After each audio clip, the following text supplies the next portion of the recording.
नमस्कार दोस्तों, स्वागत है आप सभी का एक बार फिर से हमारे चैनल दैनिक मंत्र पर। सुख समृद्धि पर नवरात्रि शुरू होने से पहले घर से आज ही हटा दें यह 3 चीजें। माता लक्ष्मी होती है, क्रोधित घर में आने लगती है दरिद्रता। तो आइए दोस्तों जानते हैं आज की इस वीडियो में आखिर वह कौन सी 3 चीज है जो हमें नवरात्रि शुरू होने से पहले घर से तुरंत ही हटा देनी चाहिए। नमक की आपको पता ही है कि नवरात्रि के पर्व का इंतजार काफी बेसब्री से पूरे भारत में चल रहा है, क्योंकि इन दिनों में हम माता रानी का स्वागत करते हैं और व्रत रखते हैं। नवरात्रि का महापर्व बहुत ही शुभ और मंगलकारी माना जाता है।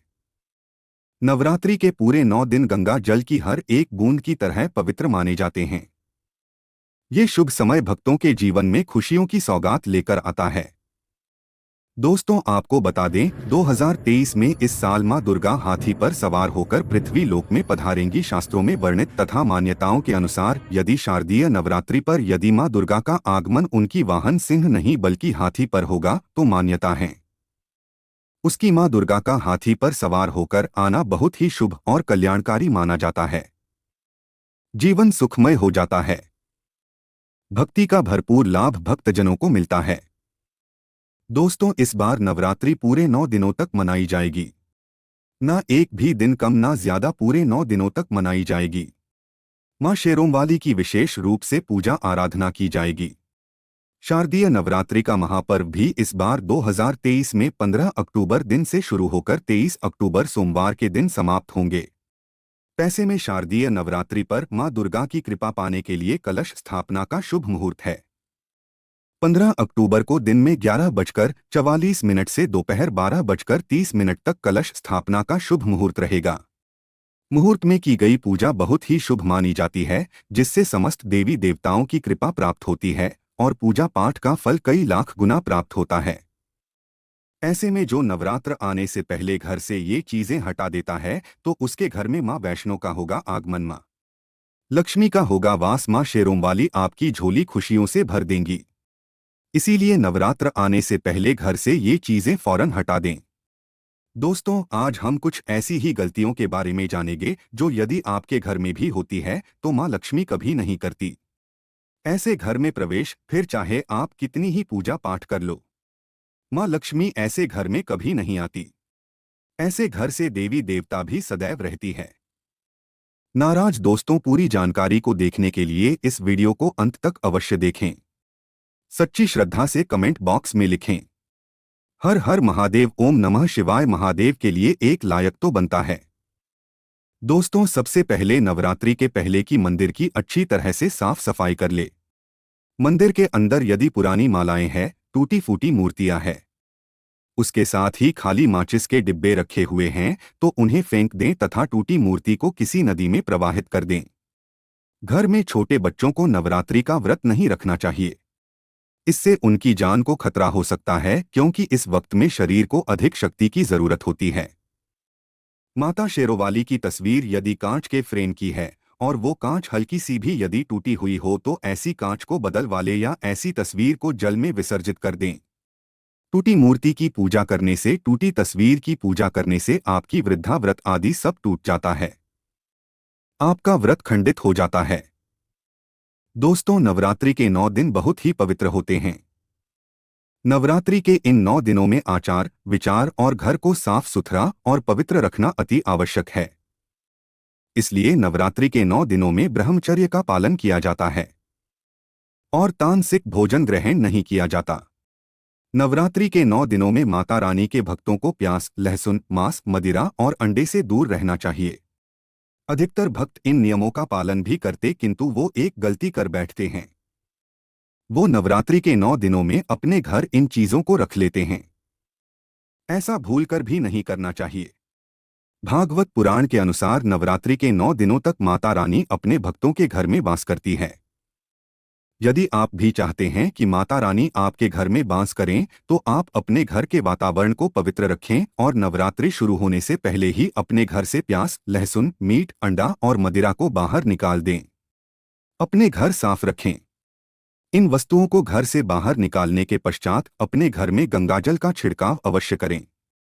भगवद गीता में भगवान कृष्ण कहते हैं, बगैर गंगा जल छिड़काव कोई भी मंगल कार्य सफल नहीं माना जाता। गंगाजल का छिड़काव स्वयं भगवद गीता में श्री कृष्ण ने बताया था। आपके घर में गंगाजल ना हो तो मार्केट से गौमूत्र ला सकते हैं और गौमूत्र लाकर आप गौमूत्र का अपने घर में छिड़काव करें। बस थोड़ा सा पानी में डाल लें जिससे आपके घर का पवित्र हो जाएगा। घर में मौजूद नेगेटिव ऊर्जा भी नष्ट हो जाएगी और जिस घर में वातावरण पवित्र होता है और आत्म ऊर्जा नहीं होती, वहां माता रानी का वार सदैव होता है। नवरात्रि के पहले आप अपने पूरे घर की अच्छी तरह से साफ सफाई कर ले। घर में जो भी फालतू सामान है, फटे पुराने कपड़े, उन्हें बाहर निकाल दें। घर में बेकार पड़ा सामान नेगेटिव चलाता है, इसीलिए गंदगी बिल्कुल भी ना करें। धूप दीप जलाकर को स्वच्छ रखें। दोस्तों, माता के आगमन के लिए घर का दरवाजा अवश्य जाना चाहिए। इससे माता आकर्षित होती है और घर के द्वार में प्रवेश करती है। मां के आगमन के लिए द्वार को फूलों से सजाना चाहिए। दोस्तों, कई लोग ऐसे हैं जो माता रानी की चौकी कागज बिछाकर बनाते हैं, जो कि बिल्कुल गलत माना गया है। माता की चौकी के लिए आप नीचे लाल कपड़ा ही बिछाएं। काला कपड़ा और सफेद कपड़ा भूलकर भी नहीं बिछाना चाहिए। ध्यान रखें, कपड़ा नहीं होना चाहिए। दोस्तों, यदि आपके घर में देवी देवताओं की खंडित मूर्तियां या फटा हुआ चित्र यदि हो तो उसे किसी पवित्र नदी में विसर्जित कर दी, क्योंकि ऐसी मूर्तियां और चित्र दुर्भाग्य लाती है। देवी देवताओं की खंडित मूर्ति की पूजन ना करें और ना ही उन्हें घर में रखें, क्योंकि उन्हें घर में रखना बुरा माना जाता है। दोस्तों, वहीं अधिकतर लोग अपनी छत पर या अपने घर के मुख्य दरवाजे के आसपास कबाड़ इकट्ठा कर देते हैं। ऐसा करना अशुभ माना जाता है। यदि आप अपने घर में, घर के मुख्य दरवाजे पर या छत पर या फिर खासकर घर के उत्तर दिशा में कबाड़ इकट्ठा कर दिया है, नवरात्रि शुरू होने से पहले उस कबाड़ को घर से बस यही निकाल दें। दोस्तों, यदि आपके घर कोई भी बंद घड़ी है तो नवरात्रि शुरू होने से पहले उसे अपने घर से हटा दें और नई गाड़ी ले आए या उसकी मरम्मत करवा लें। गली को प्रगति का प्रतीक माना जाता है। बंद घड़ी समय से पीछे चलने वाली हमारी प्रगति में बाधा डालती है।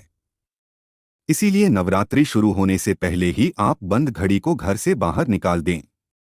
दोस्तों, यदि आपके घर के मंदिर में किसी भी तरह का कोई फालतू सामान रखा है, जैसे कि सड़े गले फूल, अगरबत्ती, धूप बत्ती के डिब्बे या माचिस आदि के डिब्बे या कोई भी खाली पैकेट मंदिर में ना रखें, या फिर कोई फटी पुरानी धार्मिक पुस्तक या भगवान की कोई भी पुराने कपड़े जो फट गए या मुकुट माला जो खराब हो गई है, तो उन्हें आप जितना जल्दी हो सके अपने मंदिर से नवरात्रि से पहले आप अपने मंदिर की और मंदिर के आसपास की साफ सफाई अवश्य ही करें, तभी माता रानी की चौकी स्थापित करें।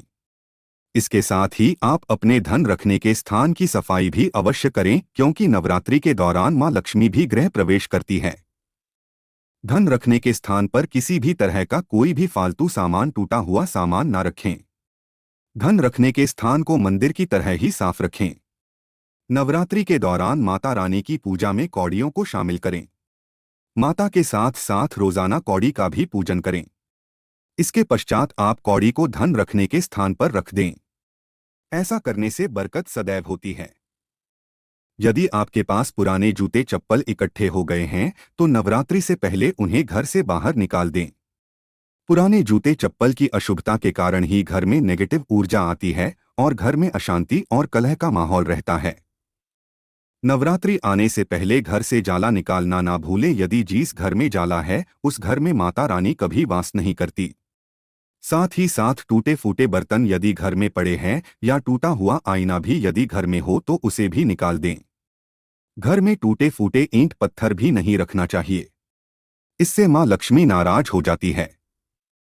अब हम जानते हैं नवरात्रों के दौरान क्या नहीं खाना चाहिए और क्या नहीं पीना चाहिए और कौन सा फल खाने से व्रत संपूर्ण और सफल हो जाता है। दोस्तों, हमारे चैनल को सब्सक्राइब अवश्य करें और बेल आइकन को दबाना ना भूलें। तो आइए शुरू करते हैं। दोस्तों, नवरात्रि के दिन सेब अवश्य खाना चाहिए।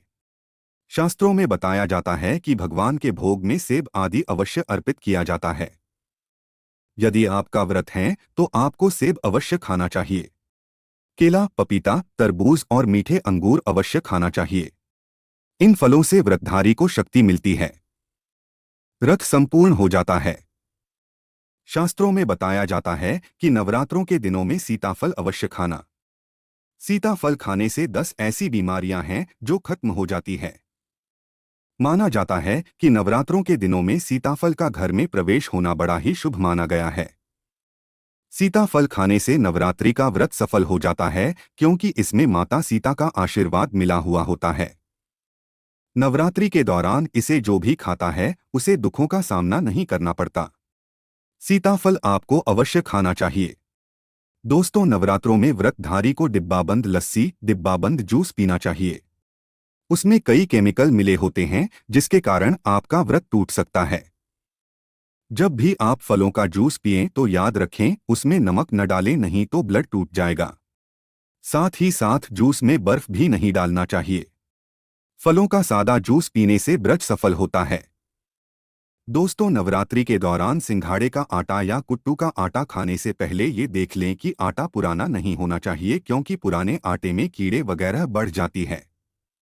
इसके कारण आपका व्रत टूट सकता है, क्योंकि ये छोटे छोटे कीड़े हमें दिखाई नहीं देते और आपके मुंह तक पहुंच जाते हैं। ऐसा आटा खाना मतलब कीड़े मकोड़ों का मांस खाने के बराबर माना गया है। दोस्तों, नवरात्रि के दौरान आप शाम के समय खाने में दही ले सकते हैं, आलू वगैरह खा सकते हैं, साबूदाने की टिकिया बनाकर खा सकते हैं, साबूदाने की और आलू के पापड़ भी खा सकते हैं। कई सब्जियां तो ऐसी हैं जो नवरात्रि के दौरान भोजन में शामिल, इससे आपको एनर्जी मिलेगी। और नवरात्रि के दौरान आप दूध पी सकते हैं, जो आपको ताकत देगा। चाय वगैरह भी पी सकते हैं, किंतु याद रहे उसमें नमक न डालें। एक बात का ध्यान रहे, व्रतधारी को पेट भर खाना यानी गले तक भोजन नहीं करना चाहिए, नहीं तो व्रत रखने का कोई भी फायदा नहीं होगा। थोड़ा थोड़ा खा सकते हैं। दोस्तों, नवरात्रि के 9 दिन आदि शक्ति माँ दुर्गा को समर्पित होते हैं। नवरात्रि के 9 दिन माता के 9 अलग अलग स्वरूपों का पूजन किया जाता है। नवरात्रि के 9 दिनों में माता रानी को अलग अलग स्वरूप के हिसाब से अलग अलग भोग अर्पित किए जाते हैं। किंतु क्या आप जानते हैं, कुछ ऐसी वस्तु है जिन्हें नवरात्रि के दौरान भूलकर भी माता रानी को अर्पित नहीं करना चाहिए। यदि इन वस्तुओं को आप गलती से भी माता रानी को अर्पित कर देते हैं तो आपको व्रत और पूजन का पूर्ण लाभ नहीं होगा। इसीलिए माता रानी की प्राप्त करने के लिए आपको यह जानना अति आवश्यक है कि वो कौन सी ऐसी वस्तु है जो माता रानी के पूजन में भूलकर भी प्रयोग नहीं करना चाहिए। तो आइए माँ का जयकारा लगाते हुए वीडियो को शुरू करते हैं। दोस्तों, नंबर 1, नवरात्रि के दौरान शादीशुदा महिलाओं को सफेद कपड़े पहनकर पूजा पाठ नहीं करना चाहिए, साथ ही साथ काले कपड़े भी नहीं पहनना चाहिए। इससे पूजा व्रत आदि खंडित हो जाती है। माता की चौकी जब आप लगाए तो उसके कागज नहीं लगाना चाहिए। माता की चौकी सदैव लाल कपड़ा बिछाकर ही बनाना चाहिए। सदैव याद रहे, नवरात्रों के इन 9 दिनों तक व्रतधारी को अपना आसन मां की चौकी के आगे ही लगाना चाहिए और वहीं पर आपको सोना चाहिए। मंदिर को नवरात्रों के दौरान अकेला नहीं छोड़ा जाता। बहुत ही अशुभ माना जाता है, जिससे दुर्गा माता नाराज हो जाती है और सदैव के लिए चली जाती है। दोस्तों, नंबर 2, नारियल। हिंदू धर्म में नारियल को समृद्धि, धन और सम्मान का सूचक माना जाता है। नारियल को श्रीफल भी कहा जाता है। नारियल को सुख समृद्धि में वृद्धि करने वाला माना जाता है।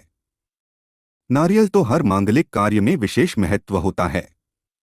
जैसे कि आप सभी जानते हैं कि माता रानी के कई मंदिरों में नारियल से बलि भी दी जाती है और माता रानी के पूजन में नारियल का प्रयोग हम सभी करते हैं। खासकर कलश की स्थापना नारियल रखकर ही की जाती है। माता रानी के पूजन में हम नारियल प्रयोग करते समय कुछ गलतियां कर होती है। दोस्तों, नारियल कई प्रकार के होते हैं, एक हरा, दूसरा सूखा जिसके अंदर पानी होता है। जिन्स नारियल के अंदर पानी होता है। माता रानी के पूजन में सदैव पानी वाला और जटा वाला नारियल ही प्रयोग करें। नारियल का पूर्ण होना चाहिए। नारियल चटका हुआ में टूटा हुआ नहीं होना चाहिए, क्योंकि साबुत नारियल ही पूर्ण और पवित्रता का प्रतीक होता है। साबुत नारियल ही सुख समृद्धि का प्रतीक होता है। नारियल को ही श्रीफल यानी कि मां लक्ष्मी का फल कहा जाता है। नवरात्रि में माता रानी के कलश की स्थापना करते समय जटा वाला यानी पानी वाला नारियल ही कलर पर स्थापित करना चाहिए। साथ ही यह ध्यान रखना चाहिए कि नारियल को सदैव कलश के ऊपर लेटाकर रखना चाहिए। घट स्थापना करते समय कभी भी नारियल को खड़ा करके नहीं रखा जाता। नारियल को सदैव लेटाकर कलश के ऊपर रखा जाता है।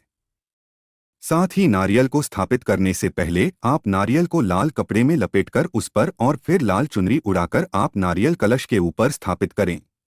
शास्त्रों के अनुसार कलश के ऊपर जब सही तरीके से नारियल रखा जाता है और सही प्रकार का नारियल रखा जाता है, कभी ही व्रत और पूजन का पूर्ण फल प्राप्त होता है।